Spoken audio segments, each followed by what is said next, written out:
Okay, we're on to video number 4, processed meats. Meat is meat, right? Let's just talk about this. Not all meat is created equal. And did you know that many manufacturers of processed meats are adding sugar, especially to the bacon? This one really got me because I eat a lot of bacon. And to find out that there were sugars in it really upset me. Here's what nobody tells you when you first start in the carnivore journey. You don't need to go from eating drive-through fast food into grass-fed ribeye in one day. There's got to be a bridge there somewhere. It's got to be something that you can eat before you can afford to go and eat a lion diet. And this bridge is exactly what kept me from quitting early on in my process. So please stick around for this video. I'm going to show you what's on the bridge, what you can avoid on the bridge, and why looking closely at it might keep you from getting stuck in your carnivore journey. Before I go on, I just want to remind you guys that I'm not a doctor. I'm a regular guy, just like you. I just got sick of being sick, and I fixed everything in my life with the food that I was eating. Now, everything I share is for informational purposes only. If you make any changes to your dietary situation, please consult your doctor. Okay, let's talk about what I was doing before. Now, for most of my adult life, I bought my lunch when I was out. I am an on-road salesman, and I needed to stop and buy my food. My favorites, Subway, Mr. Saab, Pita Pit. I was concentrating on the lean meat, the low fat. Not terrible when it comes to eating out, or at least that's what I told myself. It's made fresh every day, they said. It's right on the sign. So a fresh sandwich for lunch was my go-to. I didn't eat out fried foods all the time. That wasn't my diet. I was eating the fresh sandwiches. I was trying to keep myself clean. And of course, I would always run it through lots of vegetables because I was trying to make it extra healthy with all those vegetables. But by the time I was 54, I had 12 chronic and diagnosed and medicated diseases. And they were all just stacked on top of each other, and they were just getting worse every year. Psoriasis, arthritis, fatty liver, diagnosed, gout, high blood pressure, cholesterol, GERD, sleep apnea, brain fog, 90 pounds overweight, and the list goes on. Chronic inflammation from head to toe. Every single doctor I ever went to just gave me another pill and more cream. But here's the thing that I recently learned. Deli meat was not the meat that I thought it was. The sugars and the seed oils listed on the ingredients list caught me up a little bit because the other added ingredients, most of which I couldn't even pronounce, all wrapped in a healthy ham and turkey sandwich. I was eating a chemistry experiment, and I was calling it protein because that's what I thought it was, because meat was in the name. So here's the turning point for me. Here's when I started to realize that I was eating the wrong meat. So when I started to clean up my diet, my first move was obvious. When I first went carnivore, cut out the bread, cut out the sugar. It was easy, but I kept eating my deli meat. Lots of turkey breast, lots of ham and chicken breast, beef jerky. These are all things that I was eating, but instead of eating them wrapped in bread and wraps, I was wrapping it in cheese instead. And this is what I was thinking was healthy for me. But I wasn't seeing anything change. Nothing in my life was changing. The inflammation was still there. After 3 weeks, I was still feeling cruddy, and I had stalled out. So I thought I just was feeling a little bit off, and I didn't realize what it was, and that I needed to probably dial things in a little bit more. I don't know if you've come across that. So one night I'm sitting up and I'm thinking, I'm going to just pull up that package of turkey breast and I'm going to read through the ingredient list because it's meat, but I know that turkey breast doesn't look like that coming out of a turkey, and ham the same way. So this is when it clicked for me. So I think of a piece of meat now like a brick, an actual piece of meat. It's solid, only one ingredient, and you know exactly what's holding it together. It's just meat. There's nothing else there. Now you need to think of processed meat like the mortar in between the bricks. That mortar is glued together with sugar water and held in shape with starch. And when it hits your stomach, it feeds your body differently. Your gut, it can't tell the difference between sugar in a cookie and sugar in your turkey breast because sugar is sugar once it hits your bloodstream. So here's the part that matters most for anyone that's starting carnivore now. And most new carnivores are coming off of a lifetime. I was bread, pasta, cereal, soda. This is a massive habit all at once to try and break. And here's what I figured out the hard way. The first thing that carnivore takes away isn't meat quality, it's just the simple carbs. That's the real fight in the early weeks, is just to get rid of the easy stuff, the simple carbs. But this is where the bridge foods come in. I'm not telling you that in order to do carnivore correctly, you must eat grass-fed and grass-finished ribeye only. This is not what this is about. I wish it was that simple for everybody and even for every budget, but it just isn't. And I know at the beginning it wasn't for me either, because I was still eating lots of processed food, and we all know what the cost of that has turned into. But what I'm telling you is this: when you're walking away from bread and sugar and grains, the easiest and cheapest thing to reach for that can still keep you moving forward towards your carnivore journey is quality processed meat. Real bacon, real sausage, real deli meat.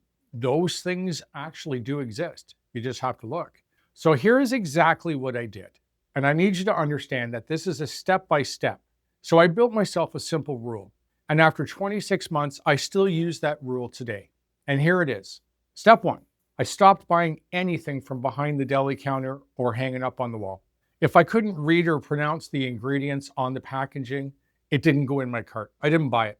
It's just, I knew that the sugar was going to hurt me. Step 2, if it says sugar in any form, dextrose, corn syrup, maltodextrin, brown sugar, and it's in your label, I don't buy it. It goes back on the shelf. If I see vegetable oil, soybean, canola, it goes back on the shelf. You want this whole checklist, guys? Listen, it's going to be in my show notes. It's the 7 foods that I cut to get my success and to feel better than I did. The link is there, guys. Jump on it, please. It's going to save you. Step 3, I started talking to my local butcher. Every town has one. If you don't have one in your town, drive to the next town and find one. Ask them, where does your meat come from? Is it local? What do you add into it? What's actually in my bacon? What's actually in my sausage? I need to know. Any added sugars? Tell me the list. And listen, the butcher is going to have the clearer options. You just need to ask for the cleaner options, because they will give you the sugar-free stuff. Step 4 is the hardest part, guys. It's all here. It's all in your head. Building your lunch back up without all the problems. The sugar-free bacon, the clean sausage, finding the butcher. So now I eat hard-boiled eggs. I eat leftover ribeye or leftover ground beef. And every once in a while, I'll just, well, once a week I fast. But listen, hard-boiled eggs for lunch are your best friend. So here's the part I want every new carnivore watching right now to know, that real meat, the beef, the lamb, the chicken with the skin on, and periodically your pork, and it's eventually, guys, that will become your main event. That will become your staple and your sugar-free bacon. But today, you need your meat that is sugar-free. That is your bridge until you can afford to go down the next road. Because I don't want you to go back to the bread aisle out of frustration and start eating the complex and simple carbs. Or maybe you just don't have it in your wallet to do it. Think of it like learning to swim. Nobody just throws you in the deep end of a pool and says, it's up to you, you need to learn. It's not called swimming at that point. It's called drowning. You have to start in the shallow end. The shallow end is where you're going to find the clean ground beef, the clean hot dogs, the clean salami, the beef jerky, the clean deli meats, guys. That's where it's going to be. Now, you swim across to the deep end. Eventually, you're going to get there. You're going to find your grass-fed ribeye. You're going to find the chuck roasts. All of the things that you thought of as a special occasion food, that is going to become your main event. Now, you might be thinking, Frank, isn't bacon too processed? Isn't that just a little hypocritical? But you're right. And that's a fair question. And I've been getting that question. So I'm going to give you a fair answer. The problem is never that the meat was not cured or smoked. Folks have been doing the curing and the smoking for years before the refrigerators ever existed. That's the only way they could manage to keep their meat. And the problem is not the curing and the smoking. It's what they're piling on top. The sugar cures, the modified starches, the seed oil that's injected right into the meat. Fake smoke flavoring. A dozen preservatives that are stacked right on top of all other preservatives. A real piece of bacon, pork belly, salt, maybe some natural smoke. That is not the same as eating sugar-free bacon or a hot dog with 30 ingredients on the label. It's just not. You're going to feel it. So here's the test. This is what I do. This is what I need you to do. If it looks like something that you could make yourself in your own kitchen with just a few basic ingredients, it's okay. But if it reads like a science project, guys, put it back. The more ingredients, the worse it is. Okay, let's talk about the results. And I want to be straight with you. Cutting the science project processed meats by themselves didn't fix everything in my life. It was only one piece of the bigger changes that I had made. Getting rid of all of the seed oils, the sugars, and the grains right alongside all that processed meat, the bad stuff, that's what fixed me. But here's what I noticed once that deli meat and that sugary bacon that I was eating and the hot dogs with the 30 ingredients list were gone for good. By week 3, my heavy bloating had gone, okay? After every meal, I was getting heavy bloating. You know, the one where you just want to lay down because you're so sore? That was gone. I didn't have that anymore. I didn't even realize how the bloating made me feel and how bad it was until it was finally gone, until I didn't have it anymore. Here's the next thing that started to fix for me. And I think it was within the first month to 6 weeks, my psoriasis. No more flares, and it started to come down. I had carried flared up psoriasis 25 years. At 90 days, all of my 12 conditions that I had gone. Off every medication. I'm at 88 pounds now. I sleep all through the night. I don't stop. My breathing doesn't stop through the night anymore. For the first time in years, this has all happened to me, all because of my food. And here's the part that still gets me. My desire for snacking on all of those little snacky foods that I used to eat, that's all gone as well because I'm satiated. Guys, I know it's easy to say, I'm just going to snack a little bit, but here's how my little snacking ended up. The bowl for my cereal could not get big enough. I ended up with a mixing bowl of cereal every night before bed with a half liter of milk. And this is what I ate in front of the TV for hours. I have absolutely zero desire to do that now. This is not part of my life anymore, and I want it to not be part of your life. Now, don't get me wrong. I still enjoy sitting down and watching movies, but it's different for me now. If I sit down and watch a movie, I do not snack. I drink water. I'm not kidding you. This is where you have to be. Those days are long gone. Another one of those odd things that a carnivore actually heals is the desire for eating junk food. Here's another truth bomb that I want to throw at you. As the months went on, real meat, ribeye, T-bones, chuck roast, all that I thought about was, can I afford this? And once I started to not buy the processed food, it was easier to afford to buy the real meat because the processed food, the breads, the vegetables, it's all gone through the roof in price. It's unbelievable. And all of the food that I was buying, it ended up in the compost because I couldn't eat the vegetables fast enough, or I was feeding it to my chickens. So my wife ran the numbers on the budget to see whether the carnivore lifestyle, this is all I hear. I can't afford it. It's too much money. I have saved in the last 12 months $3,256 from eating out. So when most are telling me, Frank, I can't afford to do this, meat is just too expensive, I don't disagree that it is. But when you start to buy the real meat, you're going to find that once you eliminate the processed foods from your cart and you reduce your grocery bill, it's going to make it so much easier for you to be able to afford a steak. I saved $3,200 and I realized that I can cook a steak better than most restaurants. And at least I know what I'm cooking it in. I don't have a clue what they're cooking it in. So not eating out has saved me big on my budget. It's a big deal if you don't eat out, guys. Believe me.